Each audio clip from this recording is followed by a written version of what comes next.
The Harkness method and Harkness teaching is a way for all voices to be heard in the classroom. It's collaboration at its best. It's establishing a community, it's establishing that everyone has a chance to speak up. And it's also where the teacher acts more of a facilitator in the learning and the students are taking more of that ownership. The teachers will pick the subject or the topic, and then the students will kind of guide it from there and talk about what they think about the topic. Like, I remember one of the things I learned in Harkness in middle school here was just the simple task of like, what do you do when two people start talking at the same time? How do you navigate that awkwardness, right? Because you don't raise your hand in Harkness and there's no system.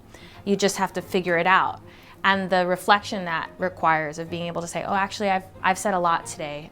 You haven't. What do you have to say? Is a hard thing to learn, but an important thing to learn. And so starting that at a really young age, I think sets you up for a lot of success just in interpersonal, skills.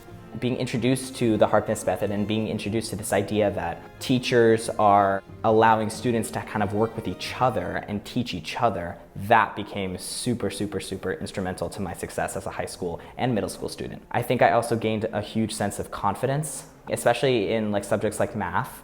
I had grown up super insecure about my math skills, and having the foundation of Harkness underneath my growing sense of understanding for math is really helpful. Overall, Harkness really contributed to how I am as a student today and how I kind of look at problems and conversations and issues. So I think it's really important for students here at Masters to know that all voices are important. Everybody in the classroom has something to say. I find myself using Harkness outside of the classroom, definitely in the leadership positions that I take up. I was captain of the tennis team as a sophomore. There was definitely a sense of me trying to put in the Harkness method into the way that we kind of govern our sports. The advice that I would give to a student who is new to Harkness is to be patient and really trust the process, I would say.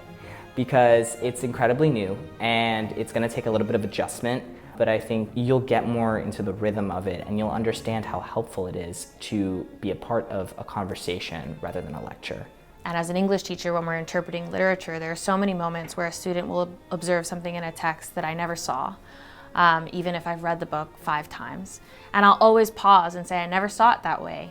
I'm really glad that you brought that up. That's making me think of all of these new things. And I think that's the beauty of Harkness.